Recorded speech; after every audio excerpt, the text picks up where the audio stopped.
Whoever you are, whatever your style, will take a little time to rehumanize, being a friend to yourself so you can be friend to someone else. All our truths, all our wonders, all here now. Breathing in, breathing out, be here now. Breathing in, breathing out, be here now. Be here now.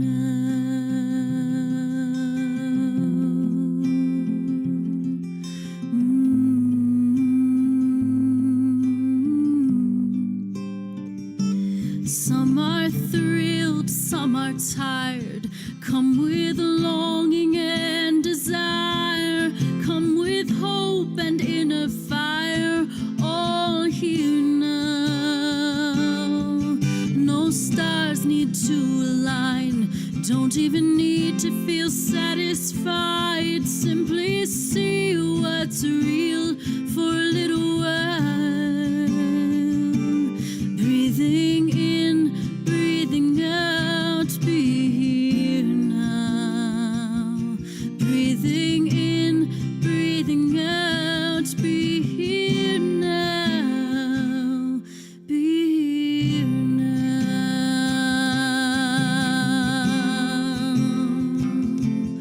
Oh,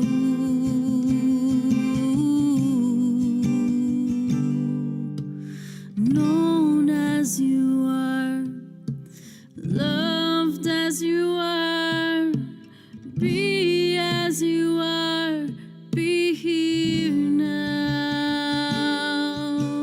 Known as you are, loved as you are, be as you are, be here now. Sing along at home if you know this, all right? Known as you are, loved as you are, be as you are, be here now. Known as you are, loved as you are, be as you are, be here now. Breathing in, breathing out, be here now. Breathing in, breathing out, be here now. Be here now.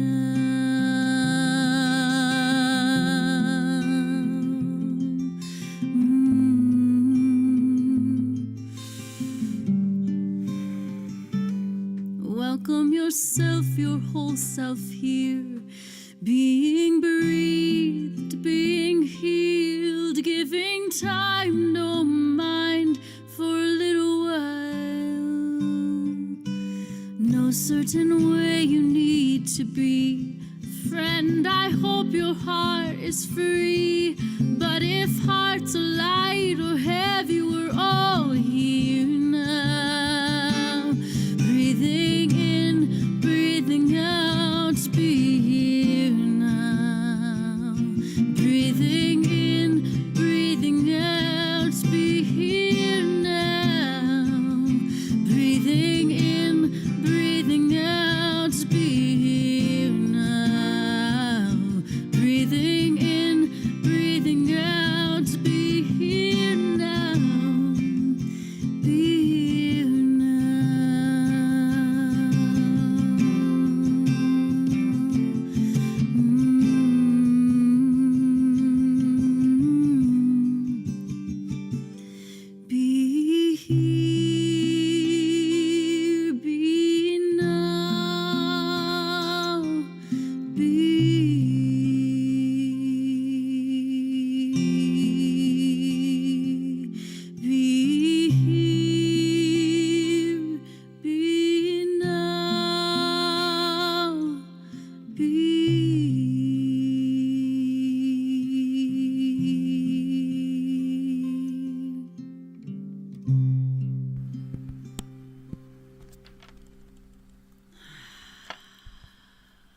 Welcome, everyone. Welcome your whole self here, please. I hope that song welcomed you. It is my song, Be Here Now. My name is Heatherlyn. My pronouns are she, they.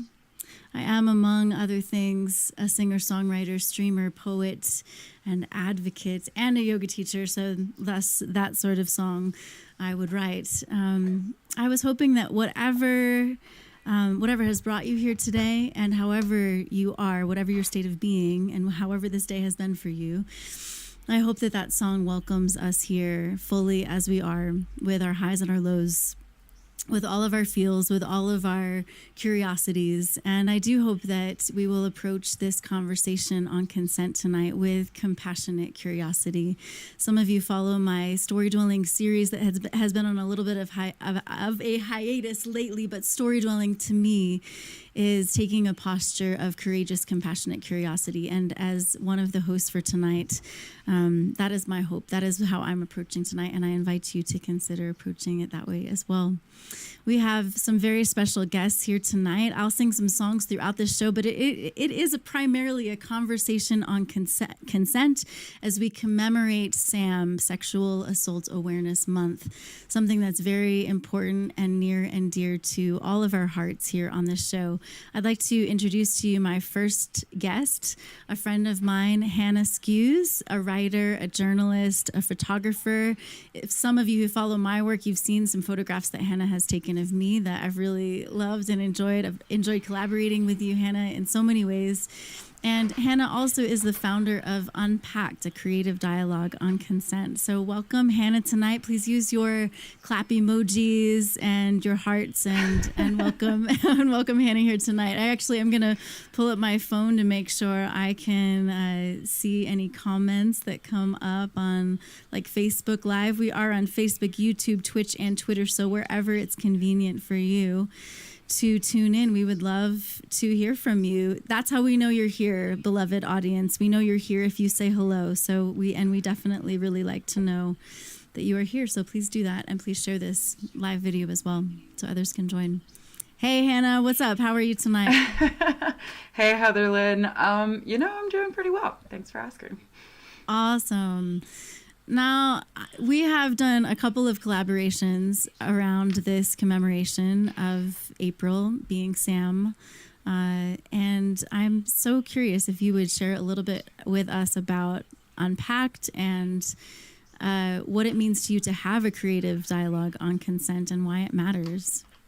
Yeah, so it might be helpful to kind of define what Pact is. It's not really an official organization. It's more of like an initiative, like a series of sorts.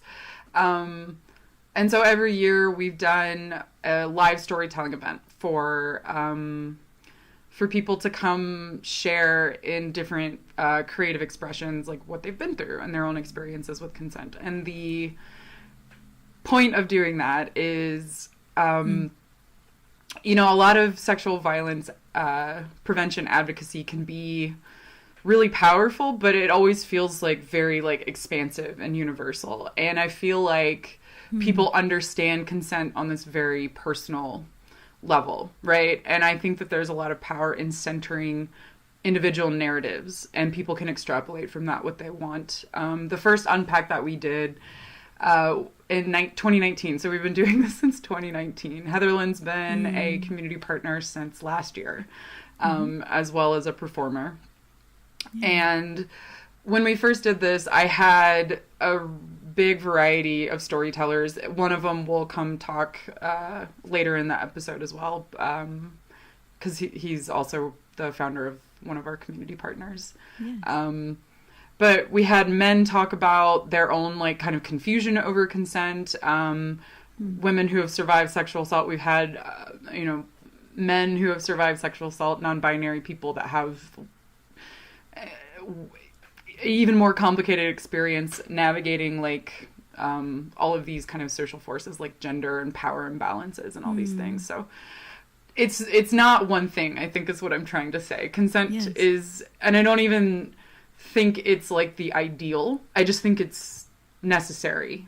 And so that's kind of the idea behind Unpacked, that it's speaking to this very baseline necessity for interacting with other humans, and hearing stories from that like human level of interacting and socializing and fucking up, and sorry, pardon my language. It's all good. Yeah, no worries here.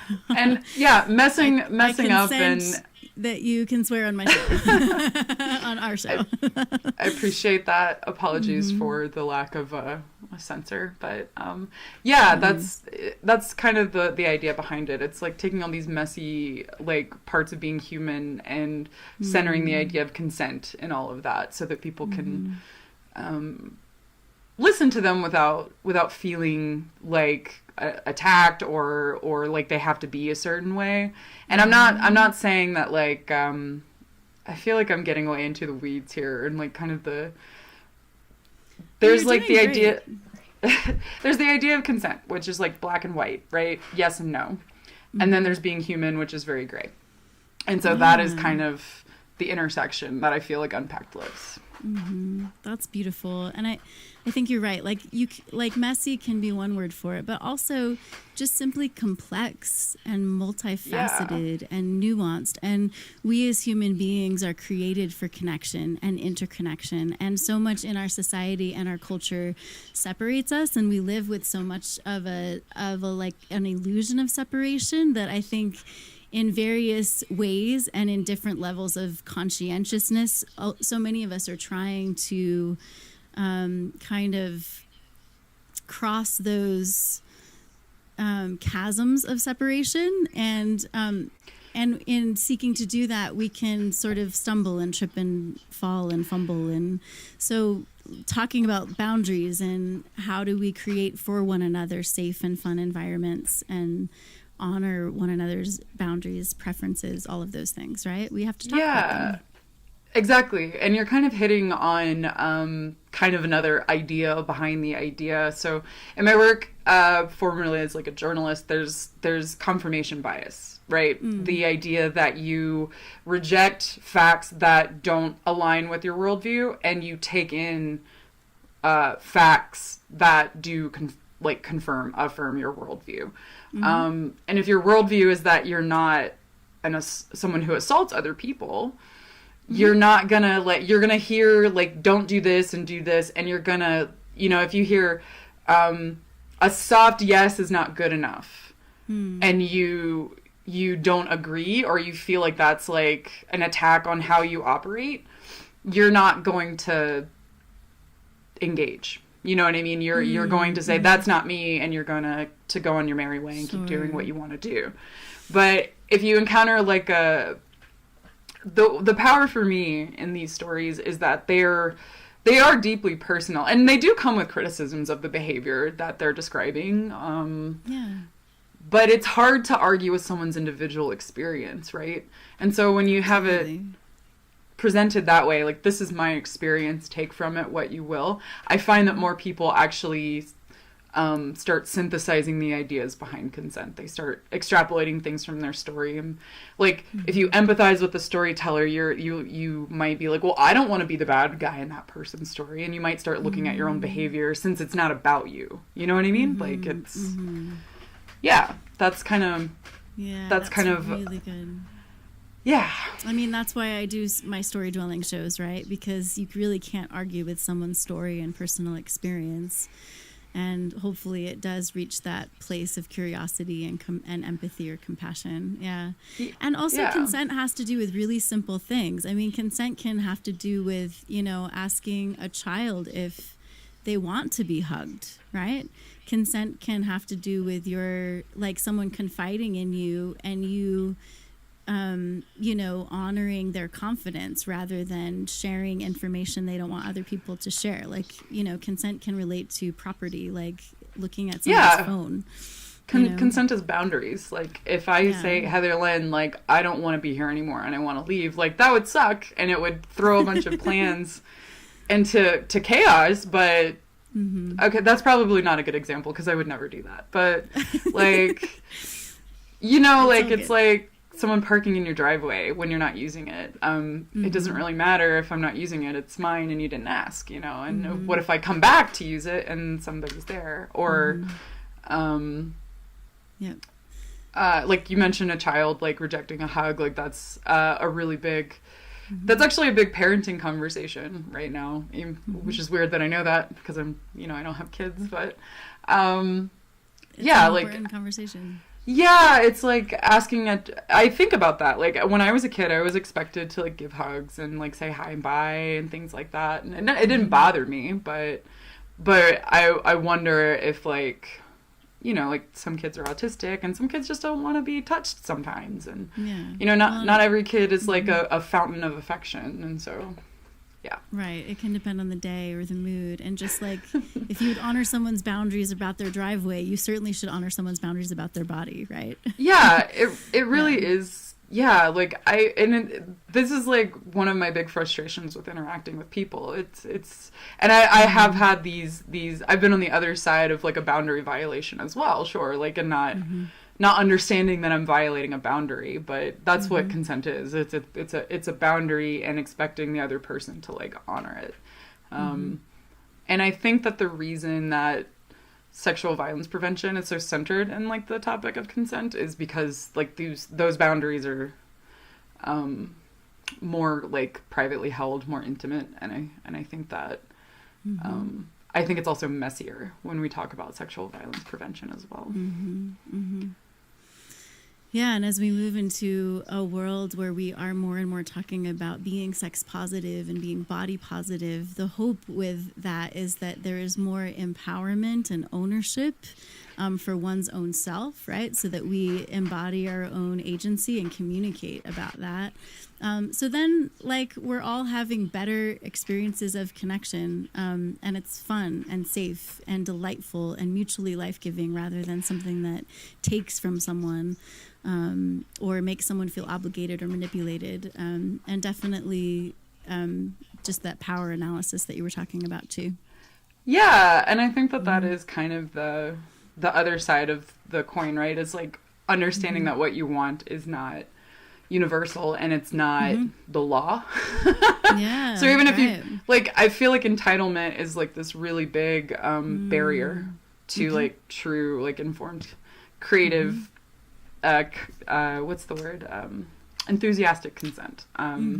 This idea of like, oh, well, we're dating and so you should want to have sex with me. Or, you know, like I told a story at the first Unpacked where I talked about how my ex felt very entitled to my body. And like, I would say, please don't, you know, touch me in a certain way. And he would ignore my request thinking he's like having a fun time, you know, but I'm like, over here being like, I really don't want to be groped, right? I'm trying to cook dinner. And it's, you know, it's like, just because you want something doesn't mean it's healthier or good for everybody. And I think that it's hard to get people to do a lot of self-examination. And my hope with Unpacked is that people feel more open to doing self-examination, as well as just understanding.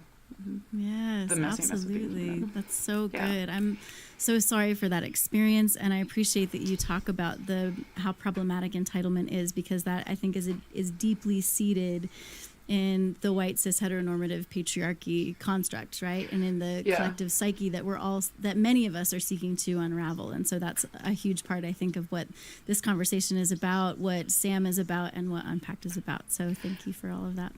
Yeah, of course. Yeah. I wonder if we want to toss it to you and another guest who also does a lot of phenomenal work with stories and creating empathy that way. And I'll let you take it away, Hannah, if that feels good. Yeah, sounds good. Okay. So I think we're going to talk to Danny from Soul Stories. Oh, hey, there he is. Say hi to the world, Danny. Hey. First and foremost, how are you? How are you feeling? I'm really good. I just had a really delicious dinner. And that is one of the best parts of my day. Okay. Fair enough. So, tell us a little bit about Soul Stories, and before you do, I can do a better introduction than that. This is Danny, also a very good friend. You're over here, not over there. This is Danny, very good friend, also my first community partner in putting Unpacked together. A little bit more independent in the last couple years, but yeah, Danny and the Soul Stories community have been very supportive, great creative soundboarding and support and logistics and all of it. And Soul Stories itself is also a pretty great organization when it comes to fostering dialogue and understanding. So, Danny, would you tell us a little bit about Soul Stories, and then maybe a little bit about the original relationship that Unpacked and Soul Story had? Totally. Well, first I want to say thank you to Heatherlyn for hosting this conversation. Yeah, you have a beautiful platform, and I hope people subscribe to it. And for Hannah for just continuing this tradition, because I mean, as you mentioned, like when you came up with the idea, it was kind of mind blowing. I don't think I had heard of people having this conversation, and I thought it was really important to have. So Soul Stories is a organization that hosts conversations for healing, human connection, and social change. We host a lot of storytelling events and workshops, and we're building a mental health storytelling curriculum for kids right now, which is super exciting. And Unpacked, yeah. So when you brought that idea up, and you came to me and you were like, "Hey, how does this sound?" As I said, it was really mind blowing because I think it was right, like just in the wake of how Me Too kind of exploding onto the scene, and what is the trial of that Supreme Court justice? Anyways, Kavanaugh, and it was an important time, I think, and it was a really courageous step you were taking to be able to say, "Hey, let's have a platform where people can share their experiences and have other people engage in them." And talk about consent and what that looks like, which as a storyteller in the first one, it was really, really vulnerable. Being a white male, I don't think, up until then, I was really pressed on these topics, or put in any pressure to talk about it or say like anything from my perspective, and even talk about the mistakes I made. And I think it was a really powerful, when I shared my story, I talked about moments in my life where there was gray area, where I pushed a boundary when I was in high school that made somebody else feel uncomfortable, and how I dealt with it and what I learned from that, and like even how to repair in those situations, which, it was hard to reconcile with those parts of myself, to be like, okay, like maybe I wasn't the best person in this situation. But it was such a loving platform and such a space where everybody could really be seen and heard, that afterwards, it felt really good to like engage with everybody's stories collectively.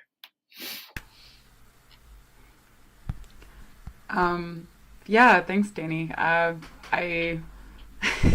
It's always like, I'm not, I'm like compliments. It's like, oh, it wasn't that mind blowing. Like, other people are having these conversations. But to that point, I do think that there is a void in a lot of discussions about sexual violence prevention and rape culture and all these things that we hear a lot about. And as you mentioned, the Me Too movement kind of exploding onto the scene. I remember doing a podcast with you where we talked specifically about Kavanaugh and Weinstein and all of, and how it's like, it was almost like a Hollywood, thing. So this thing that started as women saying, so the idea behind like the Me Too hashtag was women sharing, oh, this has happened to me too, and kind of illustrating that this has happened to a lot of women. And then you have like men joining in, and then it like when someone's able to say, oh yeah, me too, this has happened to me.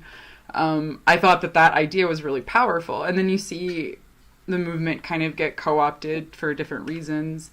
And I want to stick to that like storytelling, like vulnerable experience. And so I was wondering if you could speak a little bit more about that feeling of vulnerability, but also safety, and what you think that does for the discussion.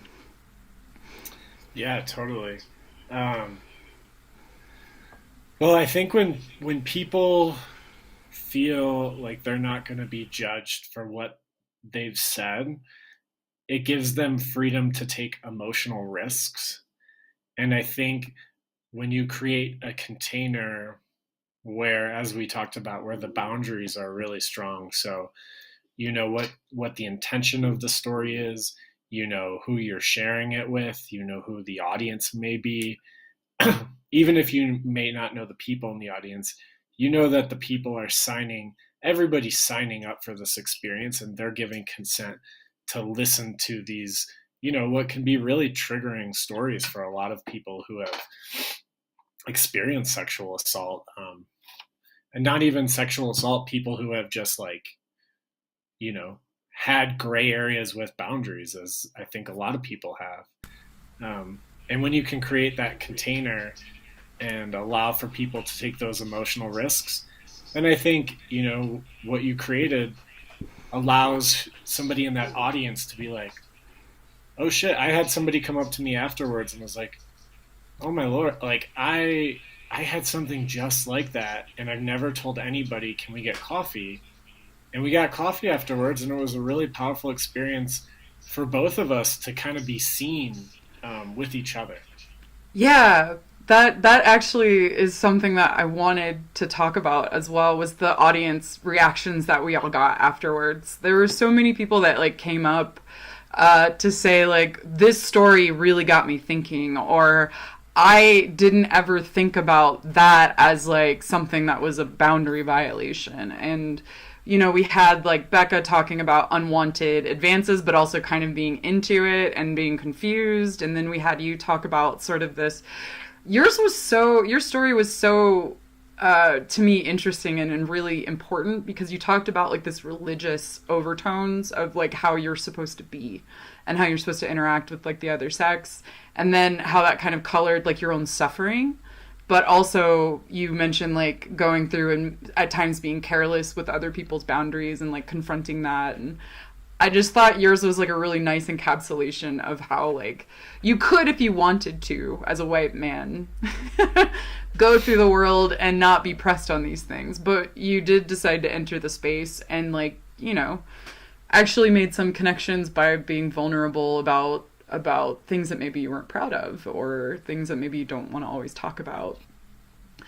And I was really happy to see that bear out, that people came up to you. And I'm really, every time someone says, oh yeah, I got coffee, or oh, I had a great conversation with someone after that story, I'm like, yes, more of that, please. Because that's where it really does kind of start to make a difference. That's where I see the value of Unpacked and telling these hyper individual, but very vulnerable stories that can connect back to these more universal ideals of consent. And yeah, thanks for being part of it, and thanks for telling that story. Yeah, thanks for doing it, and I'm glad it's continuing forward. Yeah, this year it's a little pared down, but I'm excited to kind of do something a little more creative next year, and I'll be leaning on you and Heatherlyn for that. So is there anything else about the experience you think is worth sharing, or anything else that you want to share about Soul Stories before you go? The last thing I want to say is I think the cool part about doing storytelling is that it's a dialogue, but it's not a dialogue in a way. When somebody's up there sharing their story, if you're uncomfortable with hearing that story, you kind of have to just sit with it. And I think there's a big response culture. And a story allows you to have that dialogue with yourself as opposed to somebody making a comment about it. Which I think we're kind of in a comment culture where you can just share your opinion very easily. Yeah, for the last 3 decades, basically, as long as I've been alive. So So yeah, and I think that's right. Like that's the beauty of the whole thing. A lot of what Soul Stories does is similar, I feel like, in the formula. But the formula is like you sit and you hear this story, and then there's like audience interaction kind of sprinkled throughout the whole event, like where we invite you to like share a response or, you know, answer a question or paint a color or whatever, you know, creative like engagement ideas that we have at that time. And then afterwards, yeah, you, like you mentioned, you get to have that dialogue with the storyteller and ask questions. And none of the storytellers, I think, were not open to that, which I also thought was really cool. Totally.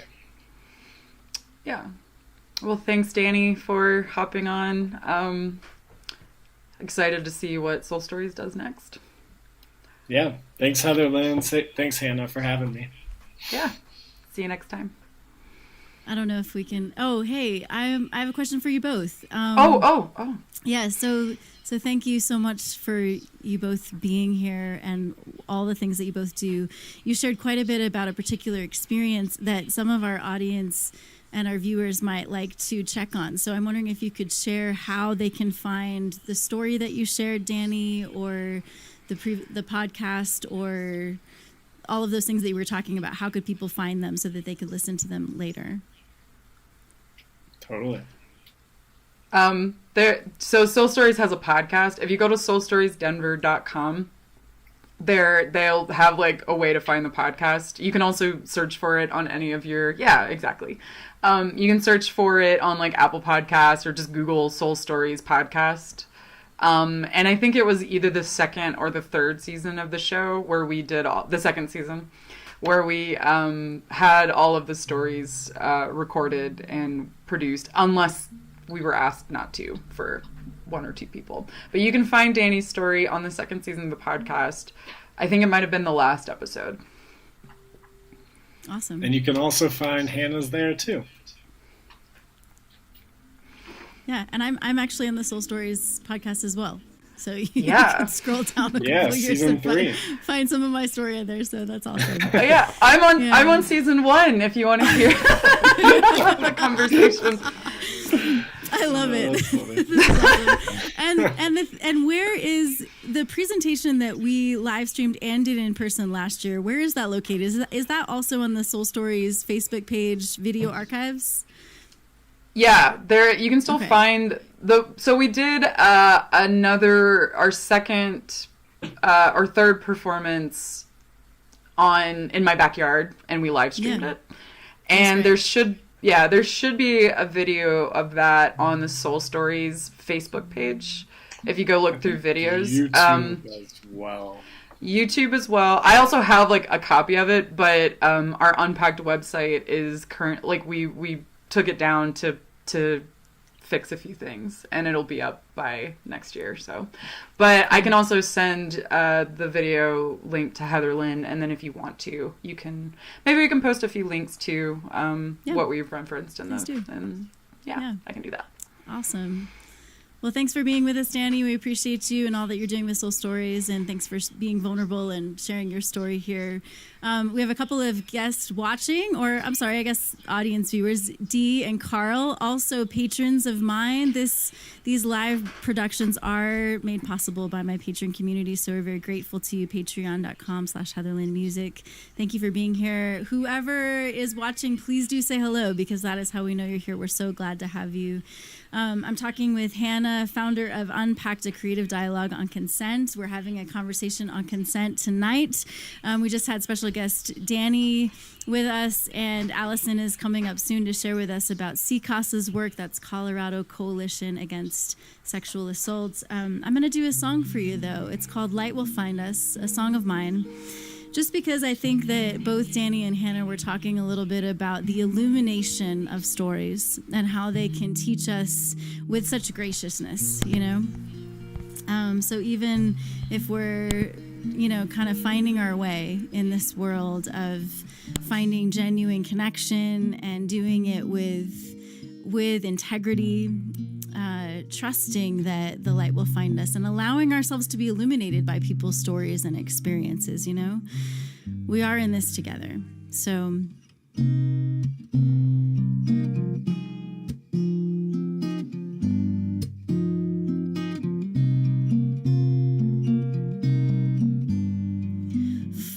follow the flow of freedom.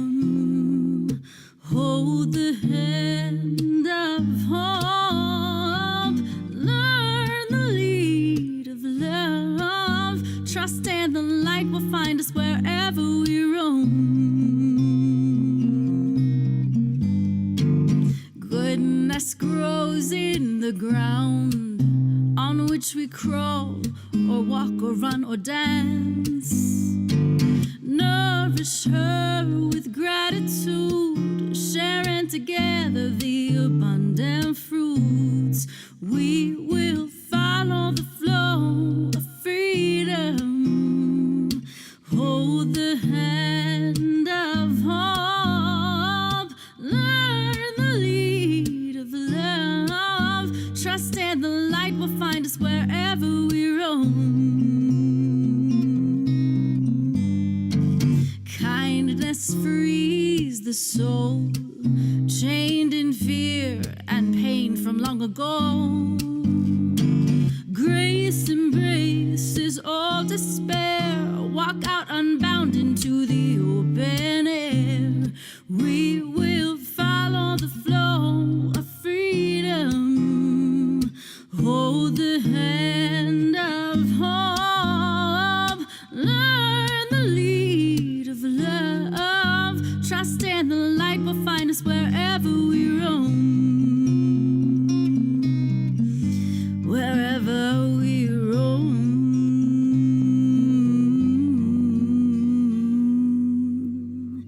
Like gentle streams persistent on a strong and stony mountain.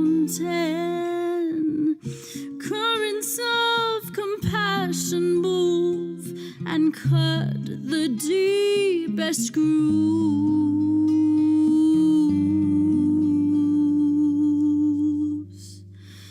The human heart's got a fire from our source who made us equal and free. Radiate that warmth and light and liberate the new humanity. We will follow the flow of freedom. Hold the hand of hope. Learn the lead of love. Trust and the light will find us wherever we roam. Trust and the light will find us wherever we roam. Trust and the light will find us wherever we roam. Trust and the light will find us wherever we roam.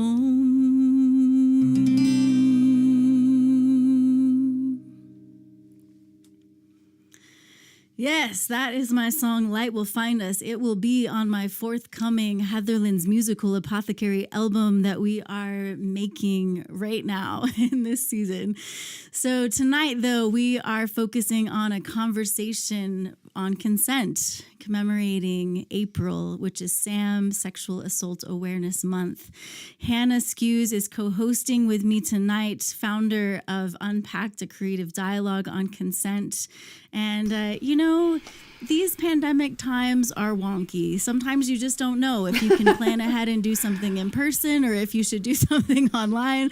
So this year, it turns out to be something online. And so we're so grateful that you're joining us tonight. This is important in so many ways, for so many reasons, for all of us, really, for all of us. So, yeah.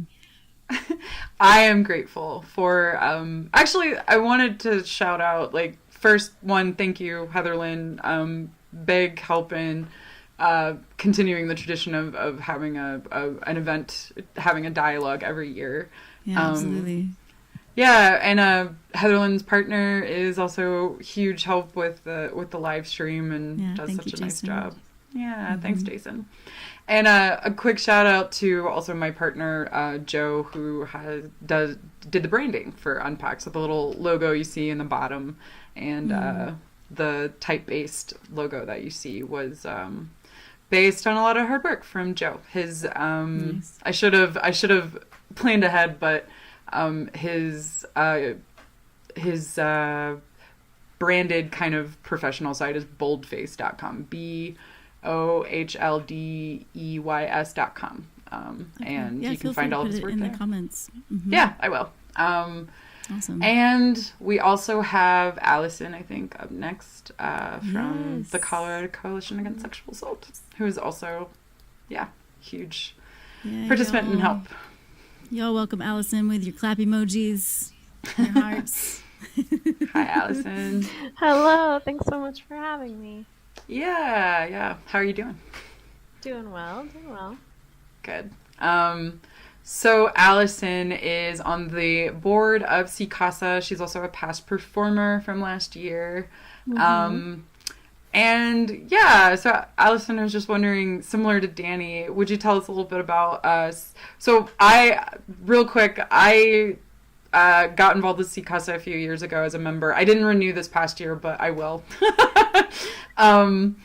And they do a lot of really great work. Like, they both do work to, like, support, to offer practical support to organizations that support victims of sexual assault. And they also do a lot of policy work that actually is really, really important for reasons that I'm going to let Alison talk about why CCASA is so important for what survivors, like, are going through and how they support them. Yeah, I can definitely do that.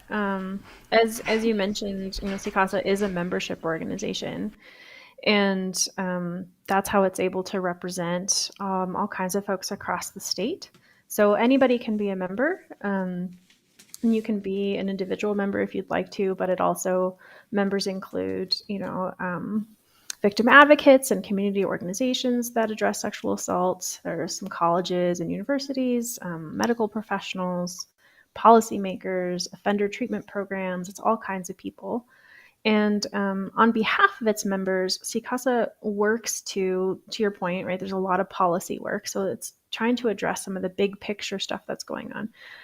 So some of that is through technical assistance and just providing guidance and updates on the laws and things. But then there is also this very important part of the work that's around trying to update or create laws that can prevent sexual assault in our state and then address its impacts. And so that can look a lot of different ways. We had a big win in 2021, which included 2 bills passing that CCASA championed. So one was around eliminating the civil statute of limitations for sexual assault. So no longer having a time limit for how long it can take someone before they get to a place where they want to maybe sue their offender or something like that. And then the other one was to create a civil pathway to hold both offenders and organizations and people within those organizations that cover up child sexual assault. So it was not possible before this bill was passed to sue someone for covering up, nor was it possible to sue an entity, an organization outside of an individual person for covering up sexual assault on a child. So that was part of it was decades long work to get that to pass. And then this year, the big projects for public policy are around securing some funding for victim services in our state. We are one of the few states that doesn't have state-sponsored funding in that way. We have grants, pass-through grants and things, but this would be through the legislature. And then another big one is creating an office of liaison for missing and murdered Indigenous relatives. This is a big problem. Many people might know about that. And so CCASA has been championing that work at the legislature. And many of you may know this, but nonprofits cannot use grant funding to do this work. And so CCASA depends on donations from people like you to continue doing this work in our state. Thank you, Alison, for illustrating why CCASA and organizations like it are really important. because there are two things that you touched on that I wanted to expand on. The first is like the bills taking decades to get through. Even a few years ago, like the extension of like the statute of limitations, like based on like understandings like of how like victims actually respond and how it can take years to like report, and then the indigenous like lack of resources for the indigenous community. So as that brings up another point that I'm not even equipped to put together the kind of show that I would want to, because I don't know a lot of indigenous people, right? I'm kind of like even attempting to get a well-rounded like group of people to talk about their experiences, we're still leaving out all of these people just because we don't have access to them, you know? Mm-hmm. And so it's so important to like to be expansive and intersectional when we're talking about sexual violence prevention. And that's another thing that I really, really deeply appreciate about CCASA, and that it has a focus on helping the entire state, not just a certain type of survivor. Yeah. I mean, as we know, right, the more marginalized identities people hold, the more likely they are to be victimized, because there's power to hold over them in our structures, in our systems, and so individually as well. And so it is important to make sure that we acknowledge the voices that are missing too. Yeah, and that's what I'm saying. Like, indigenous voices are missing from Unpacked, you know, and that's something that I greatly wish I could fix like right now, but like it takes work and continuing work, and that's what I appreciate about you specifically, and CCASA generally, is just that persistence and that focus. And I was wondering if you could talk a little bit, as much as you would like to, about your own experience. You don't have to read your poem, but if you wouldn't mind just talking about it, because you are also kind of an interesting performer for us, because we have a lot of like artists and people that are used to public speaking, and you did something very vulnerable and very brave, and a lot about admiration for Alison. So I hope everyone watching also shares that. You. But yeah, well, if you don't mind sharing a little bit. Yeah, if anyone watching actually is curious about next year's Unpacked, or whenever that comes back in the form that it's had before, with performance from all kinds of folks, I'm a prime example of someone who had never done that before and who did it and survived it and loved it. So something to think about. But yeah, I connected with Hannah actually through Unpacked. It was, I think you probably reached out to the Survivor Task Force, which is part of CCASA. That's one way to get more involved, to get more information if you'd like. I think you put out a call for some folks who might be interested in being part of an event like this one, and so I responded. And yeah, I'd never never performed spoken word before, but that is the kind of poem that I chose to write and perform, and it was new for me, and it was a really, really great experience. I learned a lot about myself. I was part of something. I got a lot of validation from fellow performers around like, what, that thing you talked about in your poem, I feel that, you know? Yeah. So totally. that was really neat. And actually, one thing I just want to name about that experience too is I sat down to write about assaults and about consent being violated.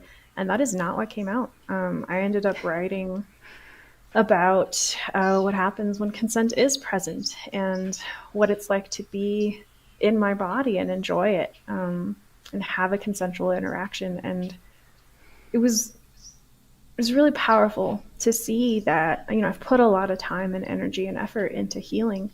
And I think doing that allowed that kind of poem to come out and allowed that to be the thing that I contributed, which I was really grateful for. Yeah. So again, like, you're hitting on something really important. When we invite people to tell their stories, we try really hard to make sure that they feel safe, to the point of not being mad if at the last second you pull out. Like, if Alison had been like, I'm not doing this, I'm running away and we're never talking again, I would have been upset, but I would not have, you know, it would have just been okay. You know what I mean? So yeah, it felt that for me.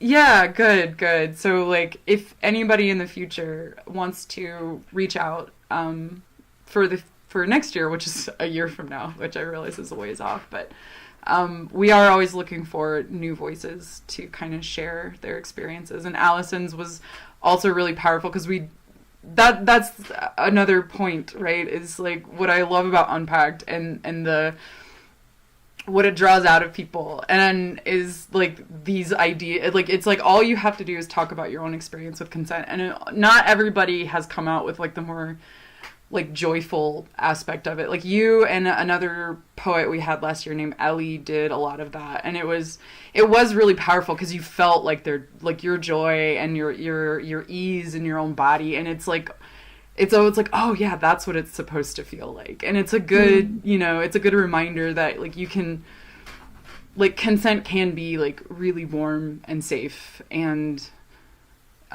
like beautiful and euphoric even, and I really am grateful for that reminder from you. So yeah. And the last question I really had for you was like, is there any other way that we missed for people to get involved? So people can join CCASA as a member if they want. I joined as an individual member. I'm not an official advocate or anything. I'm just a person. So you can join if you have an interest in sexual violence prevention. You can donate. You can, set up birthday fundraisers on Facebook. You can, which I've done that before too.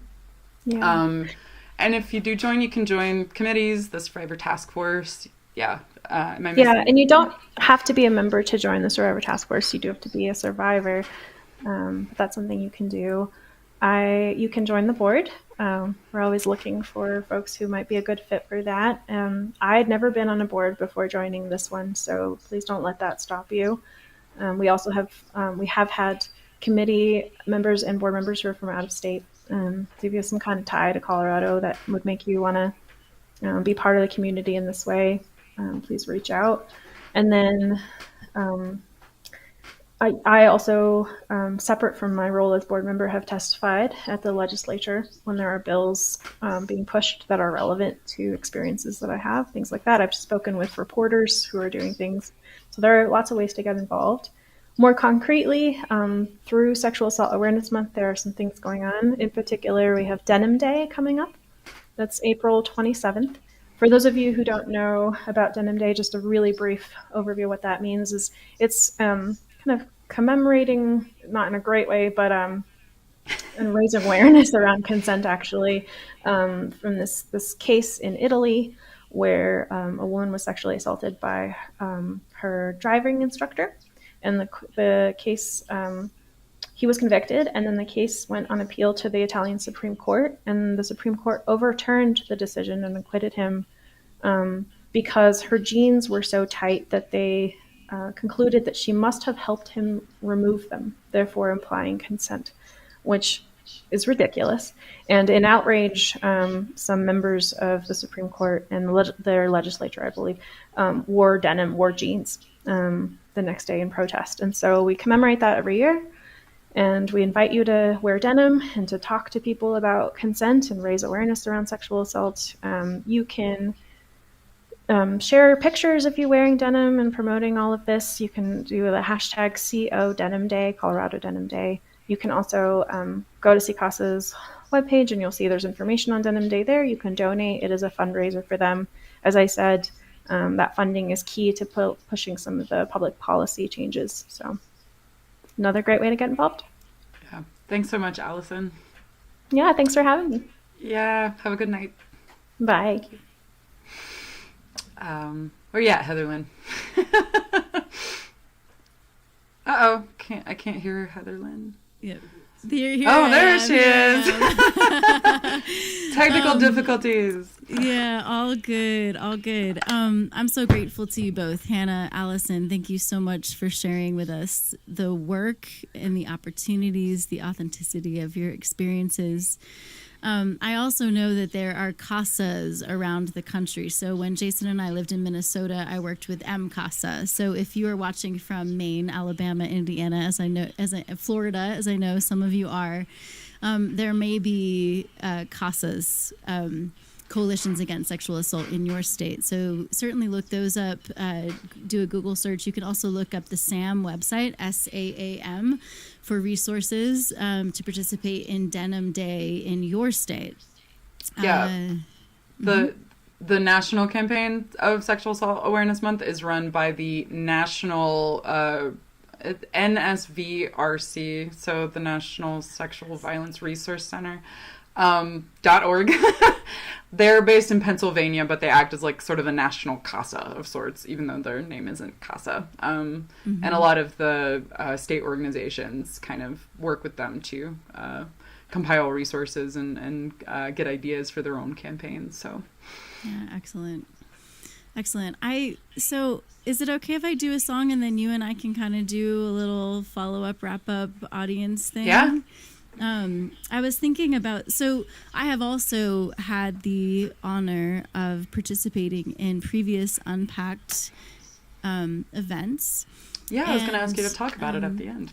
Oh, okay. Well, I'll talk about it a little bit more, but I have usually I've usually prepared and performed songs that are, they are about my processing of the vicarious trauma I've experienced because of dear ones close to me being survivors of sexual assault or sexual abuse.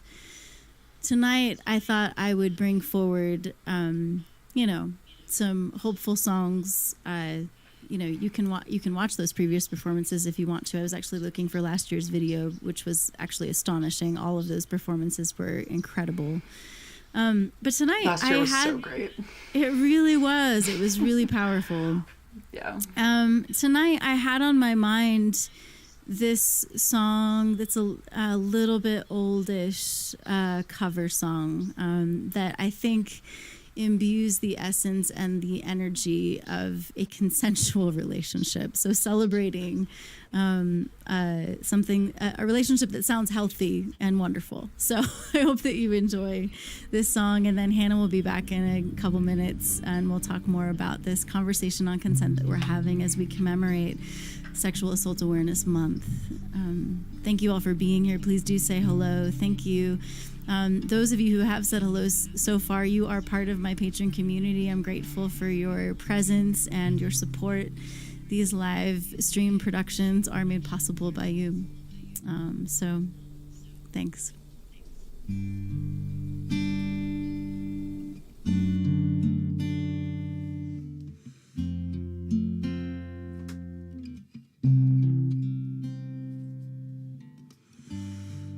Looking out on the morning rain, I used to feel uninspired. And when I knew I'd have to face another day, Lord, it made me feel so tired. Before the day I met you, life was so unkind. Your love is key to my peace of mind. You make me feel, you make me feel, you make me feel like a natural woman.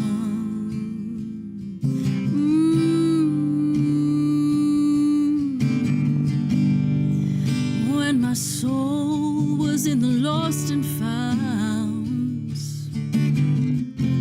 you came along to claim it. I didn't know just what was wrong with me till your kiss helped me name it. Now I'm no longer doubtful of what I'm living for, 'cause when I make you happy, I don't need to do no more. You make me feel, you make me feel, you make me feel like a natural woman.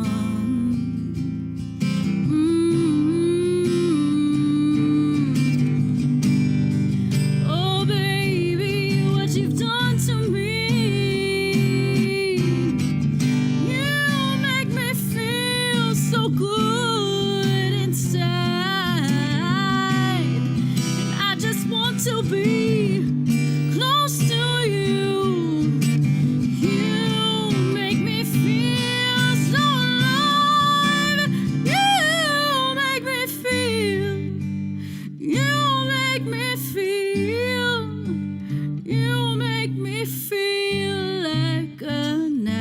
natural woman.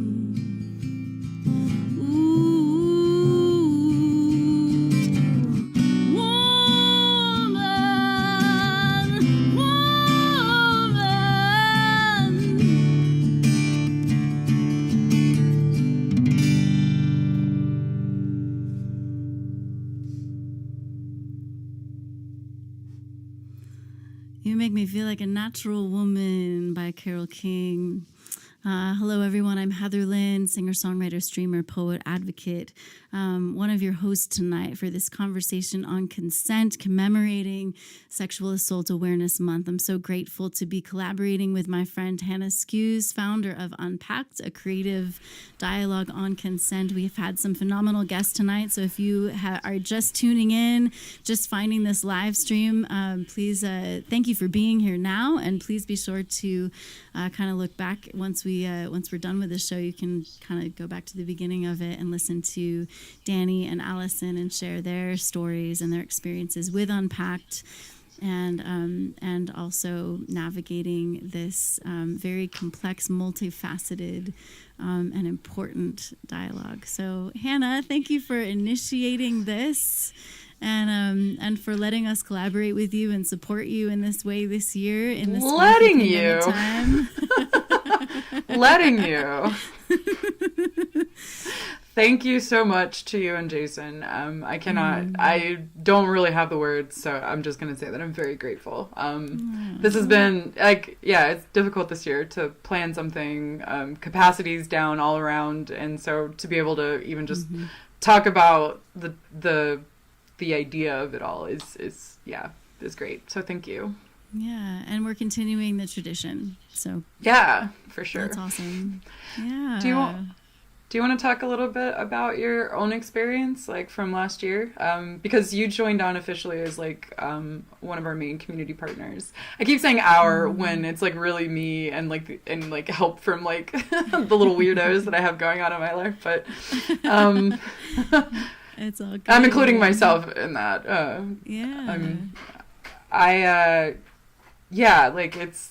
You became a community partner last year, and I feel like it's a good fit. Soul Stories is also one of our community partners, soulstoriesdenver.com. And then we've done some partnerships and fundraisers for CCASA, the Colorado Coalition Against Sexual Assault. Thanks, Jason. And I was wondering if you just wanted to talk a little bit about your experience and why you decided to join on, and Yeah, absolutely. First of all, it is so wonky these pandemic times, right? So it is hard to tell if we can do something in person, if it needs to be just on live stream. Last year, it was a delight to be able to do it in your backyard, and the weather cooperated with us. So that was lovely to be able to perform with a live audience. And I so appreciated each and every person's performance, from poets to songwriters to people who just really did a great job telling their stories of, like Danny shared earlier, where I kind of messed up and I didn't know it and I'm learning. And so the reality and the vulnerability of the journey and how we are growing together in all of this. I think many who have heard my story and who follow me, with my mother's permission and with her consent, I do share that I have been impacted deeply by her experience of being a survivor of rape, of sexual assault. And the vicarious trauma had a real impact on me. And so there's a song that I've written out of that experience and dialogue with her. I think I am really grateful that she has been very open and honest with me about that part of her experience in life and how that's impacted her. And I treasure that and cherish that and really respect and honor that, So that is one of the reasons. And there's others in my life, very close, very near and dear to me, who have had, indelible, these things are redeemable, certainly, but they aren't reversible, you know? And so they become a part, these experiences, you carry them with you for the rest of your life. And that trauma is real. And so it's important that we talk about it. It's important that we support survivors. And even though I am not actually a survivor myself, I have carried grief on behalf of others. You know, it's incredibly painful. So I'm so grateful that you take initiative and that you bring this to the forefront for us. And I'm grateful to come alongside you and collaborate with you rather than just kind of, you know, do something else on my own. Like, it's good to be together in this. Yeah, no, I agree wholeheartedly. So thank you for that. I think, again, you're kind of hitting on the diversity of voices that I always want in these stories. Like, I mentioned when Alison was talking, you know, we don't have a lot of, like, Indigenous voices.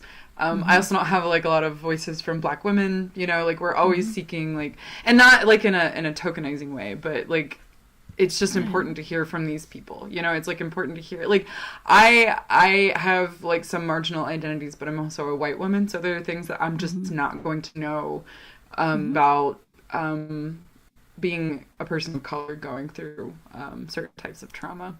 And I can understand, like, from like an outside view, like, the numbers and the impact that has, but like, the best way to get an idea is to actually hear it, and that's the whole point. So thanks again for sharing that. Yeah, and all of that is important to be aware of and to keep leaning into and growing and naming, and right. Definitely. There are more voices to be heard, and so whether we can elevate those voices here, or whether we can encourage people to go out and seek and be open to listening to those voices elsewhere, like, all of that matters.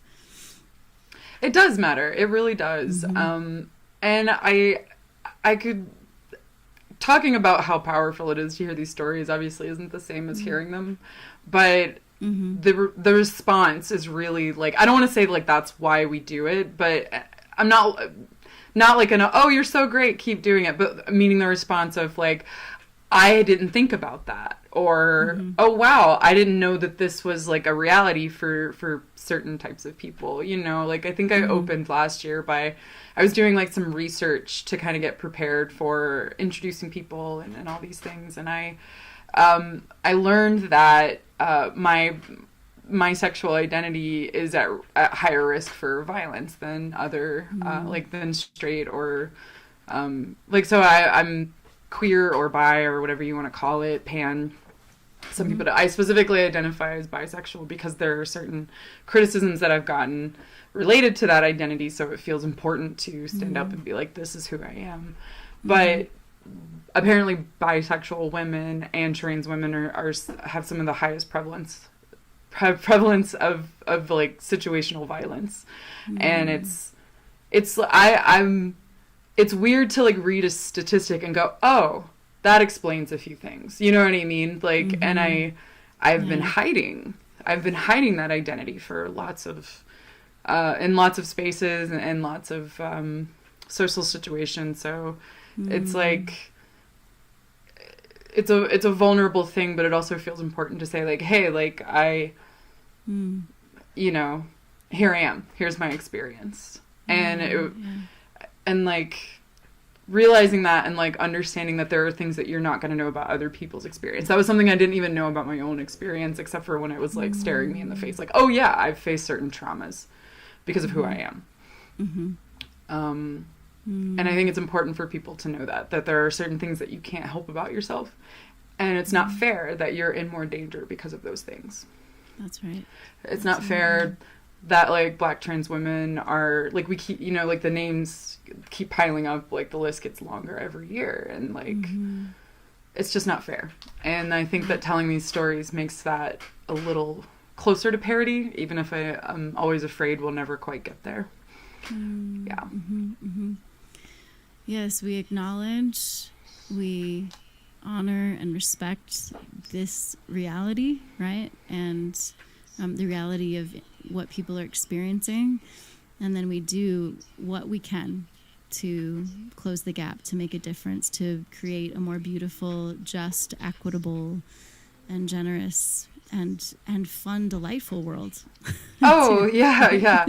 With the acknowledgement that it's not enough and it never will be, but it's good to try, and it's good to hear from people who are willing to speak up. So I hope next year we have some new voices, and I hope to keep doing this every April, and hopefully maybe even a little bit more often here and there. So I love it. Yeah. Well, I can certainly be looking for creating those connections, different people that I meet along the journey. If they're looking for a place to share their story, I certainly can be a part of helping make those connections, you know? Yeah. And just an invitation to the audience to always be looking for, you know, the opportunity to understand. I think that that's really the main difference between, like, the people that are actually kind of doing something and people that are, you know, like the reactions you get when you say, oh, I had this experience, and the response being like, oh, I didn't know that was a thing. It's interesting to see those layers start getting peeled back. So I'm excited to keep going. Oh, I'm so glad. I hope this has given you some encouragement tonight, Hannah, for the work that you're about and what you're doing with Pact. Always. Thank you. Yeah, for sure. Feel free to share any links. You know, I was looking for last year's performance on a video I found like 2 years ago. I can go find the YouTube link, and I'll post it in the comments. Awesome.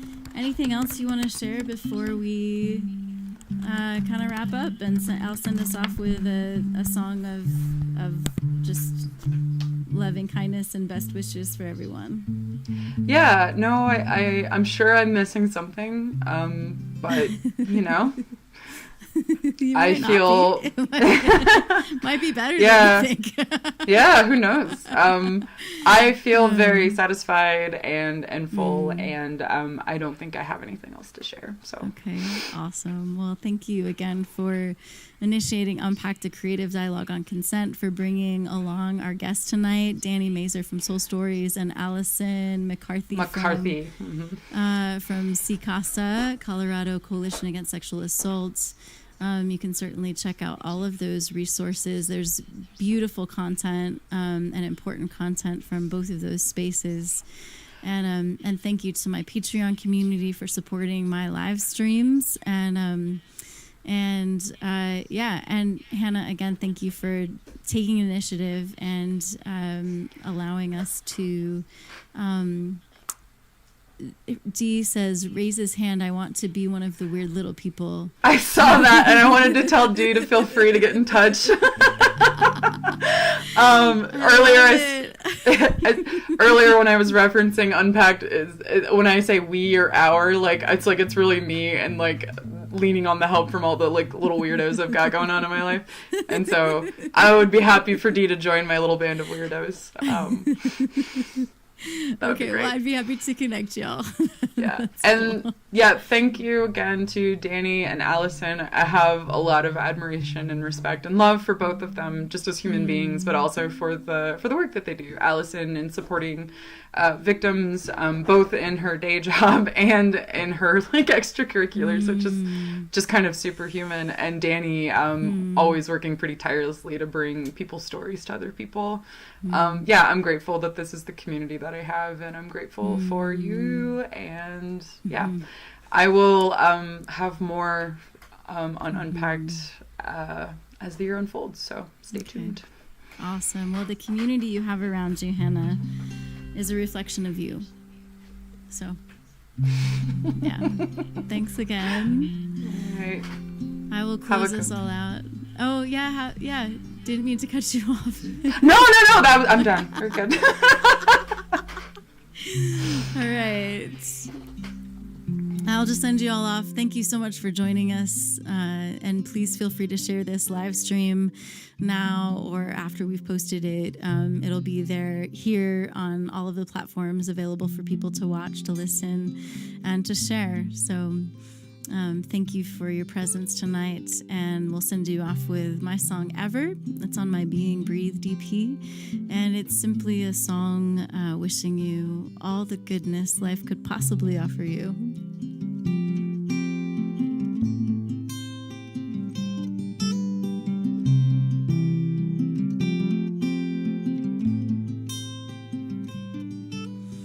Peace ever, joy ever following you, light ever, love ever radiating through.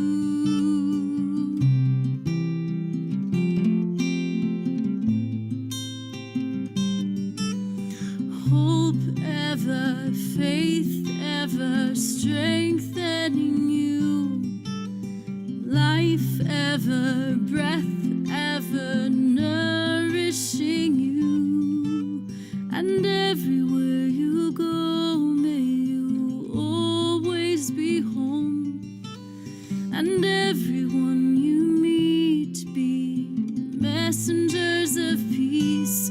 Let your light shine through, and your heart ever be true. Move in grace and gratitude, and walk in wisdom, sharing all that's good. Peace ever, joy ever following you, light ever, love ever radiating through, and everywhere you go may you always be home, and everyone you meet be messengers of peace. May we choose courageously. May we hope defiantly. May we love outrageously, and walk on lightly in humility. May we choose courageously. May we hope defiantly. May we love outrageously, and walk on lightly in humility. Beauty and laughter ever filling you, friendship, affection surrounding you.